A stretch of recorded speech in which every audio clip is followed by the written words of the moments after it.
ஹரிநாராயண துரித நிவாரண பரமானந்த சதாசிவசங்கர் நாளென் செய்யும் வினைதானென் செய்யும் என நாடி வந்த கோலென் செய்யும் கொடுங்கூற்றின் செய்யும் குமரேசர் இரு தாளும் சிலம்பும் சதங்கையும் தண்டையும் சண்முகம் தோளும் கடம்பும் எனக்கு முன்னே வந்து தோன்றடினே. ஓம் அனுமந்தாய வித்மகே வாயு புத்திராய தீமகே தந்தனோ மாருதி பிரச்சோத்யாத் பட்டீஸ்வரம் ஸ்ரீ விஷ்ணு துர்கையே போற்றி. உலகெங்கிலும் வாழ்ந்து கொண்டிருக்கும் ஸ்ரீராம் ஆஸ்ட்ரோ யூடியூப் சேனல் நேயர்களுக்கு டாக்டர் சைதே ராஜாவின் அன்பான வணக்கங்கள். நாம் இப்பொழுது இந்த எபிசோடில் வார ராசி பலன்களை பார்க்க போகிறோம். அக்டோபர் 26 முதல் நவம்பர் 1 வரைக்கும் உள்ளடக்கிய நாட்களுக்கு கிரகங்கள் ஒவ்வொரு ராசிக்கும் எப்பேற்பட்ட பலனை வழங்கப் போகிறது என்பதை பார்க்கலாம் வாங்க. இந்த வாரம் முழுவதும் வளர்பிறை நாட்களே. இதுவரைக்கும் எங்கள் சேனலை பார்த்து கொண்டிருக்கும் அன்பர்கள், சப்ஸ்கிரைப் செய்யாதவர்கள் சப்ஸ்கிரைப் செய்து கொள்ளும்படி கேட்டுக்கொள்கிறோம். ரைட் சைடில் சப்ஸ்கிரைப் இருக்கும், பெல் பட்டன் இருக்கும், ரெண்டுத்தையும் ப்ரெஸ் பண்ணிங்கன்னா அடுத்த நொடியே எங்களுடைய வீடியோ உங்களை நோக்கி வர துவங்கிவிடும். உங்களுடைய பேராதரவுக்கு என்றென்றும் நன்றி. உங்களுடைய பேராதரவு எங்களுக்கு பெரிய ஊக்கத்தையும் மகிழ்ச்சியும் ஏற்படுத்துகிறது என்று சொன்னால் மிகையாகாது. வாங்க ராசிக்குள் செல்லலாம். சிம்ம ராசி அன்பர்களுக்கு வணக்கம். சிம்ம ராசி காலபுருஷனுக்கு 5வது ராசி.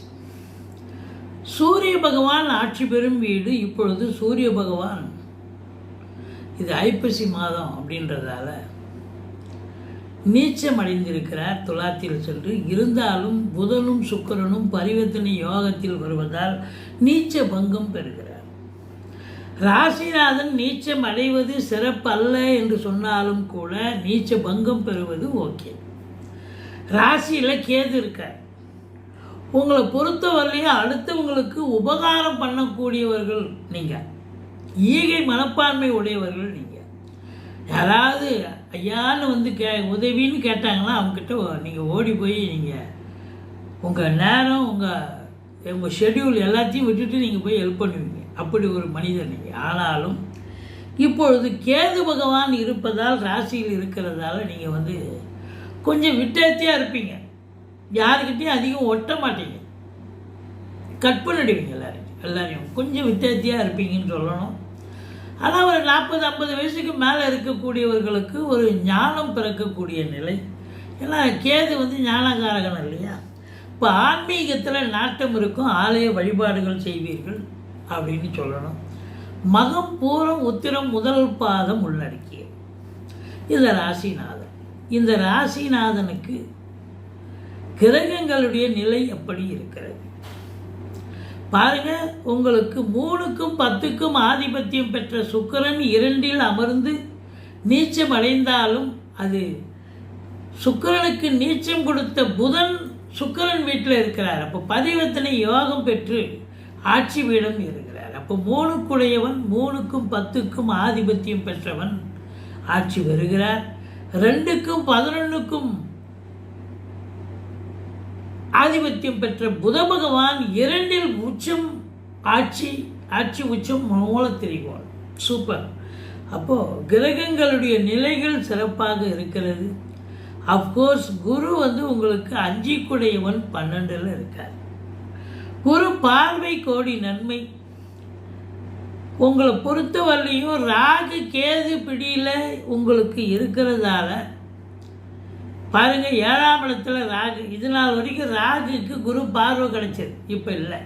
இப்போ 7ல் ராகு இருக்குது, ராசியில் கேது இருக்குது. ராகு கேது பிடியில் இருக்கிறதால இந்த சிம்ம ராசியில் பிறந்தவர்கள் மிகுந்த எச்சரிக்கையாக இருக்கணும். நீங்கள் எந்த தெய்வத்தை கும்புறீங்களோ இல்லையோ, ராகு கேதுவை வழிபாடு செய்தீர்கள் என்று சொன்னால் தலைக்கு வர்றது தலைப்பாயோட போகும். அதாவதுங்க, எல்லா கிரகங்களை விட வலிமை பெற்றது இந்த நிழல் கிரகங்கள் ராகு கேதுக்கள். அதனால் ராகு கேதுவை நீங்கள் வழிபாடு பண்ணுங்கள்.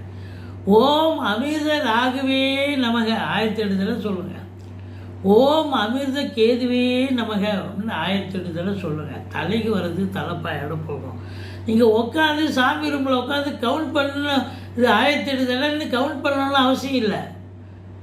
நீங்கள் வந்து நடந்து போகிறீங்க, வாக்கிங் போகிறீங்க, இல்லை எங்கேயோ ஒரு ட்ராவலிங் வண்டியில் போகிறீங்க, டூ வீலரில் போகிறீங்க, இல்லை ஆஃபீஸில் உட்காந்துருக்கீங்க, இதெல்லாம் இப்போ சும்மா இருக்கிற நேரங்களில் நீங்கள் வந்து அந்த ஓம் அமிர்த ராகவே நமக்கு, ஓம் அமிர்த கேதுவே நமக்கு சொல்லிகிட்டே இருக்கலாம். கவுண்டிங்கே பண்ண தேவையில்ல. எத்தனை முறை வேணாலும் சொல்லுங்கள். அது ஒன்றும் கவலை கிடையாது. அது 500 வரலாம், 1500 இருக்கலாம், தப்பே கிடையாது. நீங்கள் எவ்வளோக்கு எவ்வளோ சொல்கிறீங்களோ அவ்வளோக்கு எவ்வளோ ஒரு வைப்ரேஷன் கிடைக்குங்க. நிச்சயமாக நம்ம சொல்கிற இந்த பதிவை நீங்கள் ஏற்றுக்குங்க. இந்த ராகு கேதுவை நீங்கள் வழிபட்டு பாருங்கள். அதுக்கப்புறம் அதனுடைய பலனை நீங்கள் அனுபவிக்கும் போது, அதாவது நீங்கள் வந்து நிச்சயமாக என்னுடைய நான் சொல்வதை நீங்கள் அங்கீகாரம் தருவீர்கள். அதனால் ராகு கேதுவை வழிபாடு பண்ணுங்க. துர்க்கைக்கு வழிபாடு பண்ணலாம். வெள்ளிக்கிழமை, செவ்வாய்க்கிழமை தீபம் ஏற்றி வழிபாடு பண்ணலாம், அர்ச்சனை பண்ணலாம், துர்க்கைக்கு விளக்கேற்றலாம். அல்லது கேது அப்படின்னும் போது நீங்கள் பிள்ளையாரை வழிபாடு பண்ணுங்க போதும். மற்றபடி சுக்கிரன் 10 இருக்கிறார். ஆட்சி பீடம் இருப்பது என்பது மிக சிறப்பு. அப்போ தொழிலில் ஒரு நல்ல வளர்ச்சியை பார்க்க போகிறீர்கள் இந்த வாரம்.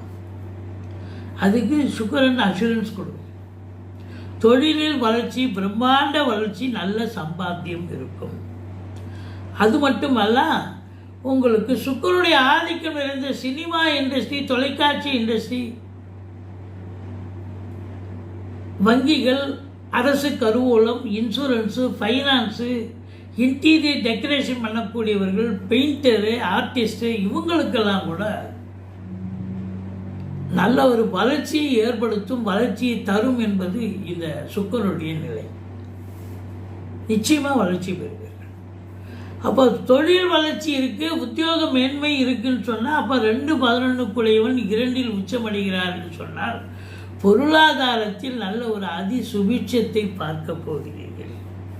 உங்கள் சொல்லுக்கும் செயலுக்கும் மதிப்பு மரியாதை கண்டிப்பாக கிடைக்க போகிறது. வாக்கினை தொழிலாக கொண்டு செயல்படக்கூடிய இந்த சிம்ம ராசி அன்பர்களுக்கு சாதிக்கும் நேரம் வந்தாச்சு. இருந்தாலும் புதன் உச்சமாக இருக்கார். புதனும் சனியும் நட்பு தான். இருந்தாலும் அந்த 2ஆம் இடத்தை சனி பார்க்கிறார், புதனையும் பார்க்கிறார். இதனால் என்னென்னா, ஒரு சொல் வெல்லும், ஒரு சொல் கொல்லும்னு பெரியவங்க சொல்லியிருக்காங்க. எச்சரிக்கையாக நீங்கள் பேசணும், பழகணும். பேசுவதில் எச்சரிக்கை தேவை. பேசுவதை தொழிலாக கொண்டு செயல்படக்கூடியவர்களுக்கு உங்கள் பிறப்பு ஜாதகம் அடிப்படையில் இப்பொழுது தசாபுத்தி சிறப்பாக இயங்கிக்கிட்டு இருக்கு. நல்ல தசாபுத்தி போயிட்டுருக்குன்னா சூப்பராக போகும், பெரிய லெவலில் நீங்கள் ரீச் ஆகிடுவீங்க. ஆனால் தசாபுத்தி சரியில்லைன்னு சொன்னால் அதில் பாதாளத்தில் தள்ளிடும். கொஞ்சம் எச்சரிக்கையாக இருந்துக்குங்க. மற்றபடி நீங்கள் எடுக்கும் முயற்சிகள் யாவும் திருவினை ஆக்கும் அப்படின்னு கண்டிப்பாக சொல்லலாம். ஏன்னா சூரியன் 3ஆம் இடத்துல தான் இருக்கு. 3ல் சுக்கிரன் பரிவர்த்தனை யோகத்தில் வர்றதால வீட்டுக்கு தேவையான விலையுயர்ந்த பொருட்களை மகிழ்வீர்கள், வாங்குவீர்கள். பிள்ளைகளுக்கு computer, laptop, dress material, ornaments, அல்லது பெண் பிள்ளையாக இருக்கும் பட்சத்தில் தங்கம், வைரம் இப்படி வாங்கக்கூடிய நிலை. 4க்குடைய செவ்வாய் 4ல் ஆட்சி பீடம் ஏறுகிறார். குரு பார்வையில் இருக்கிறார். குரு மங்கள யோகம் ஏற்படுகிறார். செவ்வாயினுடைய ஆதிக்கம் நிறைந்த அன்பர்கள் பார்த்தீங்கன்னா, ரியல் எஸ்டேட் பிரமுகர்கள், ஃப்ளாட் ப்ரமோட்டர்ஸ், பில்டர்ஸ், கட்டிட கலைஞர்கள், இடம் வாங்கி விற்கக்கூடிய அன்பர்கள், செங்கல், மணல், ஜல்லி, ஆர்ட்வர்ஸ் போன்ற பிரிவில் பணியாற்றுபவர்கள், ரசாயன பிரிவில் இருப்பவர்கள். 4ல் அமர்ந்த செவ்வாய் 10ஆம் இடத்தை பார்க்கிறார். காவல்துறை, தீயணைப்புத்துறை, மருத்துவத்துறை, இராணுவத்துறை, ஐஏஎஸ், ஐபிஎஸ், ஐஎஃப்எஸ் அதுக்கு நிகரான பணியில் இருக்கும் அன்பர்கள், கடைநிலை ஊழியர்கள், ரசாயன பிரிவில் பணியாற்றுபவர்கள், விவசாய பிரிவில் இருப்பவர்கள் எல்லோருக்குமே ஒரு உன்னதமான நேரம். இதில் குறிப்பாக ஒரு விஷயம் என்னென்னா, 4ல் செவ்வாய் இருந்தால் வீடு வாங்குவீங்க, மனம் வாங்குவீங்க, தோட்டம் தொலைவு வாங்குவீங்க, வீடு கட்டுவீங்க, ஃப்ளாட்டு வாங்குவீங்க. ஏதோ உங்கள் அபிலாஷை என்னவோ அது நிறைவேறும். ஆனால் குரு பார்க்குறார், கண்டிப்பாக நிறைவேறும். உங்கள் சக்திக்கு தகுந்த ஒரு இடம் வாங்குவீங்க, இல்லை ஃப்ளாட்டு வாங்குவீங்க, வீடு கட்டுவீங்க அப்படின்னு கண்டிப்பாக உறுதியாக சொல்லலாம். இந்த செவ்வாயும் குருவும் பார்வை குரு மங்கள யோகம் பெறுவதால் நிச்சயமாக உங்களுக்கு ஏதோ ஒன்று சாதிக்க போகிறீங்க. அது மட்டுமல்ல, உங்களுடைய பிள்ளைகளுடைய கல்வி வளர்ச்சி மேம்பாடு சிறப்பாக இருக்கும். அவங்களுடைய ஆராய்ச்சி கல்வி நல்ல கேடு கழிச்சு நல்லா படிப்பாங்க, சிறப்பாக இருக்கும் அப்படின்னு சொல்லணும். 5ஆம் இடத்தை சனி பார்க்கிறார், ஆனால் 5க்குடையவன் உச்சமடைகிறார். உங்களுடைய பிள்ளைகள் வெளிநாடு போகக்கூடிய அமைப்பு இருக்குது. போனால் தாராளமாக அனுப்புங்க. அவங்க உயர்கல்விக்கு போகலாம், என்ன உத்தியோகத்துக்கு போனாலும் சரி, சொந்த தொழிலுக்காக சென்றாலும் சரி, நிச்சயமாக சாதிக்க போகிறீங்க. ஆனால் 5ஆம் இடத்தை சனி பார்க்குறதால பிள்ளைகளுக்கும் உங்களுக்கும் ஒரு கான்ட்ரவர்சி வரும். பூர்வீகத்திலிருந்து ஏதாவது ஒரு பிரச்சனை வரும். குலதெய்வ வழிபாடு பண்ணுங்கள். தலைக்கு வருது, தலைப்பாயிட போகும். ஆனால் 6ஆம் இடத்தை குரு பார்ப்பதால் எதிரிகளுடைய தாக்கம் எதுவும் இருக்காது. கோர்ட்டு கேஸு வம்பு வழக்குன்னு எதாக இருந்தால் உங்களுக்கு சாதகமான தீர்ப்பு. சொந்த தொழில் செய்யக்கூடிய அன்பர்களுக்கு நம்பிக்கைக்கு பாத்திரமான பணியாளர்கள் கிடைப்பார்கள். ராசியில் கேது, 7ல் ராகு. கணவன் மனைவி சண்டை சச்சரவு பிரச்சனைகள் பிரிவினைகள் வரும். நண்பர்கள் கூட சொன்னால் புரிஞ்சிக்க மாட்டாங்க, விரோதமாக மாறுவாங்க. கூட்டு தொழில் செய்கிற இடத்துல கூட்டாளிகளும் உங்களுக்கு அகென்ஸ்டாக இருப்பாங்க. வாக்குவாதம் நடைபெறும். விட்டு கொடுத்து போங்க. 7 ராகு இருக்குது, எங்கே போனாலும் உங்களுக்கு சண்டை தான், பிரச்சனை தான். விட்டு கொடுத்து போங்க. வீட்டில் மட்டும் இல்லை, வெளியிலையும் சரி, சமூகத்துலேயும் சரி, நீங்கள் எச்சரிக்கையாக இருந்துக்கணும். அதில் 8ல் சனி இருந்தாலும் குரு பார்வையில் இருக்கிறதால ஒன்றும் பயப்பட தேவையில்லை. உங்களை பொறுத்தவரையிலும் 10ஆம் இடத்தை சனி பார்ப்பதால் அதிகப்படியான உழைப்பு தேவைப்படுகிறது. மற்றபடி குறை ஒன்றும் இல்லை. அப்போ இன்புட்டு இருக்குதுன்னு சொன்னால் அவுட்புட் கண்டிப்பாக கிடைக்கத்தான் கிடைக்கும். மற்றபடி இந்த சிம்ம ராசியில் பிறந்தவர்களுக்கு இந்த வாரம் ஒரு வளர்ச்சியான ஒரு மாறுதலை ஏற்படுத்தக்கூடிய, சந்தோஷத்தை தரக்கூடிய, தொழில் ரீதியாக உத்தியோக ரீதியாக ஒரு திருப்பு முனை ஏற்பட்டு சம்பாத்தியம் சந்தோஷம் கிடைக்கக்கூடிய ஒரு காலகட்டம். நீங்கள் ராகு கேதுவுக்கு பிரித்து பண்ணிக்கிங்க. மற்றபடி குறை ஒன்றும் இல்லை. எங்கள் வீடியோ பிடிச்சிருந்தால் லைக் பண்ணுங்கள், ஷேர் பண்ணுங்கள், சப்ஸ்கிரைப் பண்ணுங்கள். மறக்காமல் சப்ஸ்கிரைப் பண்ணுங்கள். நன்றி. வாழ்க வளமுடன்.